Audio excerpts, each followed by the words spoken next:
Hey everyone, this is Russell Brunson. Welcome to the Marketing Secrets Podcast. Today we're going to be talking about what it's like being an introvert inside of an extrovert's calling. Here we go. So the big question is this. How are entrepreneurs like us, who didn't cheat and take on venture capital, who are spending money from our own pockets, how do we market in a way that lets us get our products and our services and the things that we believe in out to the world and yet still remain profitable? That is the question, and this podcast will give you the answers. My name is Russell Brunson, and welcome to Marketing Secrets.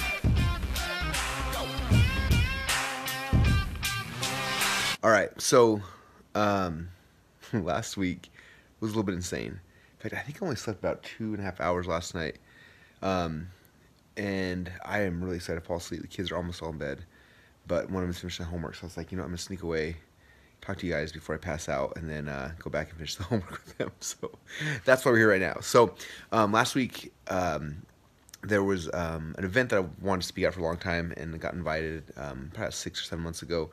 So looking forward to it, and then after someone else, I get invited to speak at a lot of events, and I unfortunately have to say no to most of them just because it's just hard to leave and travel and be away from family, so it's not typically worth the investment or the time away.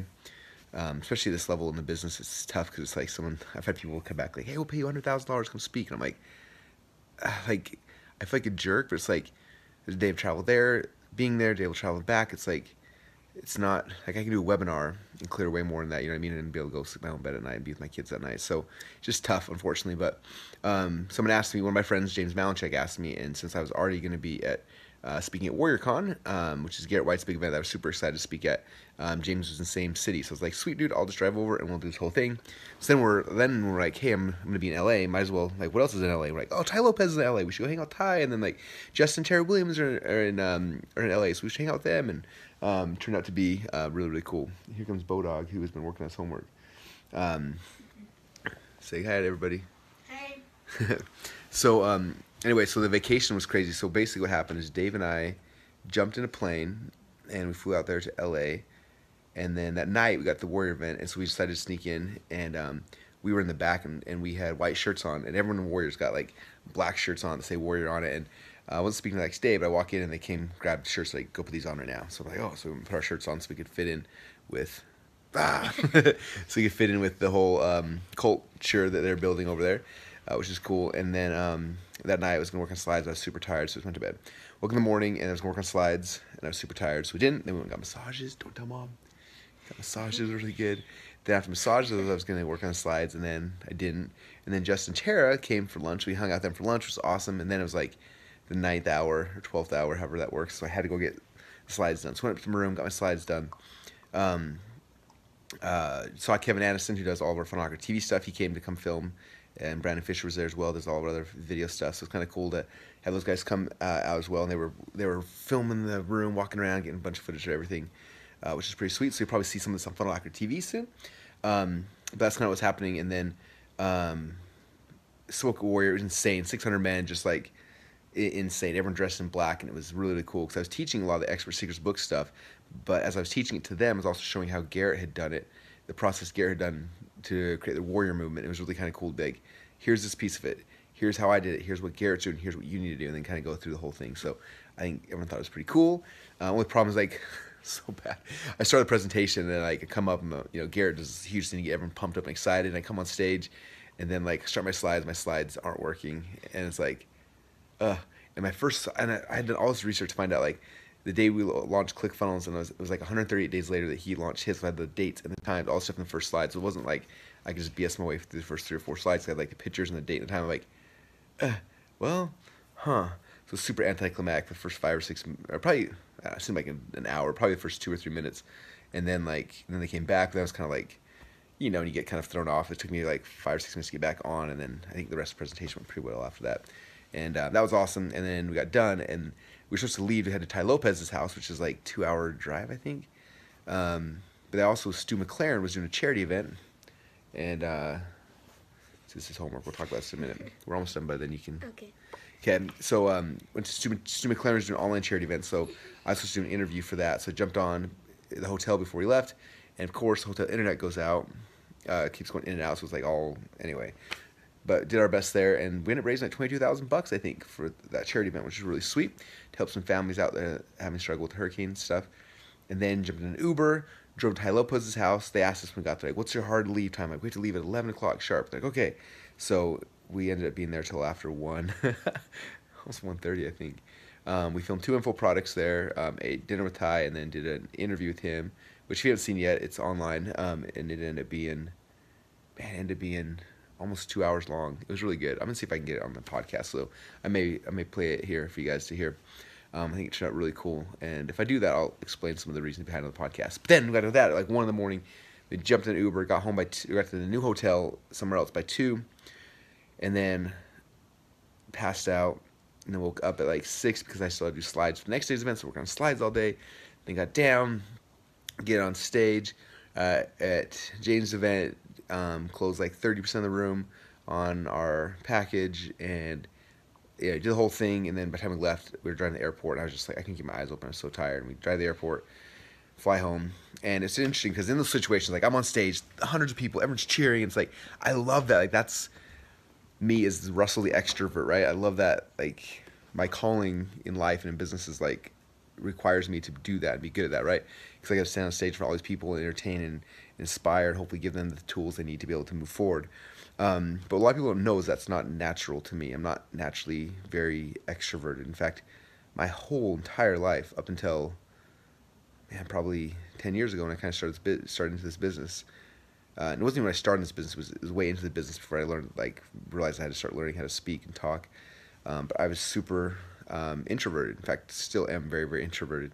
But when I'm in those situations, like I'm at an event, and I'm on stage, like it comes out of me, and I love it. Like I really, really enjoy it. But it's funny because Dave, who's there at all these events, like he told me, he's like, you're on stage, you're present, and you're like doing your thing, and you're like loving it, and then you get off stage, and someone come and ask you a question, and you just like shrink in this weird introverted, like you can tell like I'm not comfortable in that kind of a situation. And James Malinchek's event is funny because I haven't spoken an event like that where you speak and sell, and then people can ask you questions afterwards for a long time, and it was just tough because like I'm in the back of the room, and probably for an hour and a half I had people ask me question after question after question, which is like super uncomfortable for me typically, and the introverted Russell was really, really struggling. And then it's funny, as I got home, we took Uber home, flew home, we got back to my house about midnight, and the next morning at like 8 o'clock we had this big church Christmas party that my wife is in charge of. It's such a crazy week. And so we get there, and there's, all the entire church and all these people and all this stuff. And I'm there with the kids because she was getting stuff ready, so I bring the kids in. And it was just interesting because I come in and totally like introverted Russell took over, like not comfortable in that situation. I kind of sat down on the table with my kids, and there's all these amazing people that go to church with us that I know who they are. I like them a lot. And there's such a bunch of guys I really think are just awesome. And it's so weird how much fear I have to go and just go say hi to him. Like it's like I hate it about. That's one thing that really frustrates me about myself because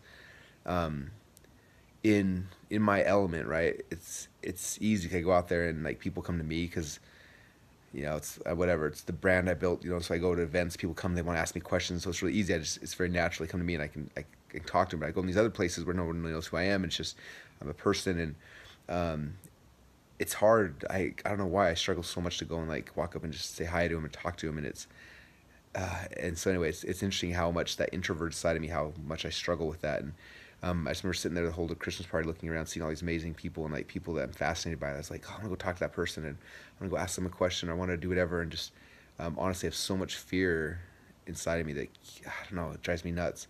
All this fear that keeps me from going and just like going and saying hi and just going and talking to them.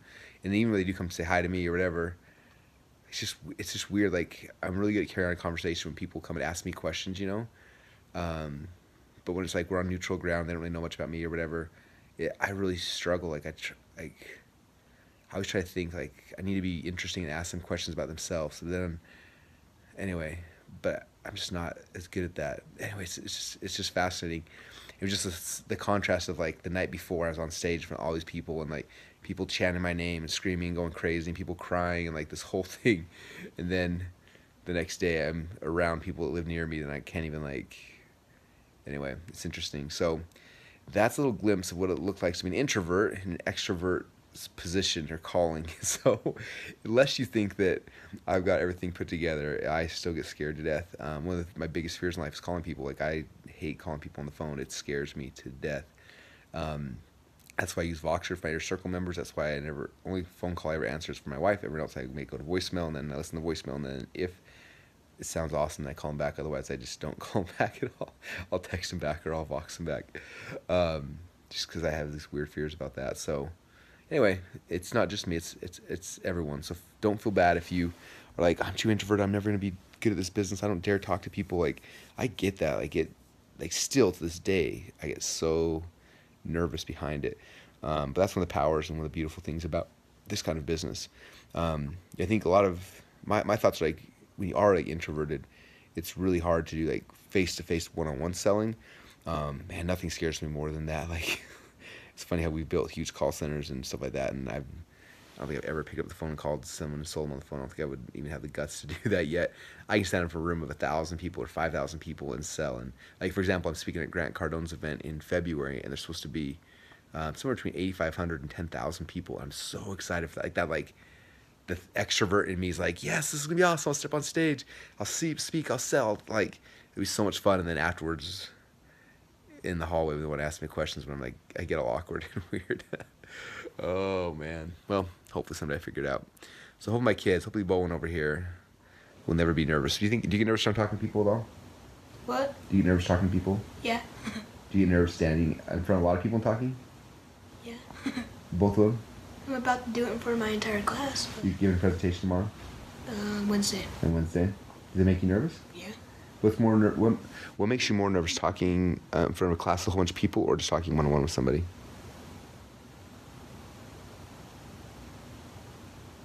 Probably whole class. Whole class does?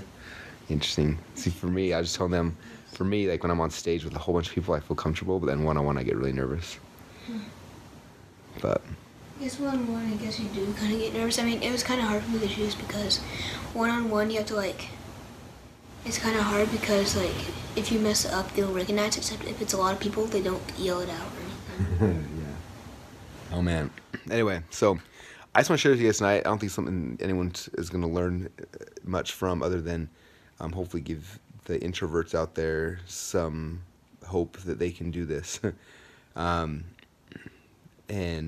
people who are extroverted, help them understand their superpowers. A lot of those guys are going to be a lot better one-on-one, and a lot of introverts just seem like, it's funny because it's not just me either. Like, I was talking to Frank Kern, and Frank Kern's like, I love doing big events, but it scares me to talk to people afterwards. Like, he's super introverted. Anyway, I think a lot of people in these kind of positions are. So it's neat because something that introverts can thrive in mass situation, but then they're, even within there, they can still have success. So hopefully it helps some of you guys who may get nervous or may think, I can't do this. I'm not like Russell. I get people all the time. I'm not like you, Russell. I can't stand up in front of people and just talk for hours. I'm like, dude, yeah, but you can talk to someone face to face. I can't do that. That scares the crap out of me. I mean, that's a bad word here in this family. It scares something else out of me. That's the worst swear word you can hear from Russell. Crud, maybe? Crud? Scared the crud out of me. Yes, that's way better. Good job. Anyway, so hope it helps those introverts out here to understand how it is that you can still succeed in extroverts world, doing this stuff, doing the expert secret stuff, putting your voice out there, putting your message out there. Because when all is said and done, the only thing that really matters is the impact you have on people's lives. So do it. It's worth it. And at first, you're not going to be very good, but if you're consistent with it, you get better and better and better. I think I told you guys, Stephen Larson told me, he's like, because I started this podcast back before I knew how to see if anyone was listening to it. So I think the first 4 or 5 years, I didn't have it hooked to any kind of stat system. And I'm glad, because I didn't know. I just kept doing it. And Stephen Larson told me one time, he's like, yeah, the first like 45, 46 episodes weren't very good. He's like, after that, it started getting really, really good, though. But that's how it kind of works. Like, it's all about you guys getting out there and just sharing it. Eventually, you'll get comfortable with your voice. I just watched Alex Sharfin. He launched his Momentum podcast after the Pirates Cove Mastermind this year, and he's passed, I think, 80,000 downloads, which is awesome. And what he just posted on Facebook about it was just like, because he'd thought about doing a podcast forever, and I was like, dude, just do it. Like, you'd be awesome at it. Like, just jump off the cliff. And he said that by doing it was really cool because, like, he's like, I found my voice. People started finding me. Other people refer people, like, and it's like my audience grew. He's like, I have people listening to my voice every single day. And it's just like, it's such a good thing. But again, it's all about just doing it. And the more you do it, the better more your message will get clear, better you find your voice, more comfortable you'll feel. And the nicest thing about these mass media things we have, like podcasting, videos, webinars, things like that, is that even if you're introverted, you can still do this because you don't have to talk face-to-face to anybody. You can do group selling, group everything, and it's awesome. So there you go. That's all I got. I'm going to go get this kid to bed, get his homework done, so I can go to bed because I am so tired. Anyway, appreciate you all, and I'll talk soon. Bye. Would you like to see behind the scenes of what we're actually doing each day to grow our company? If so, then go subscribe to our free behind the scenes reality TV show at www.funnelhacker.tv.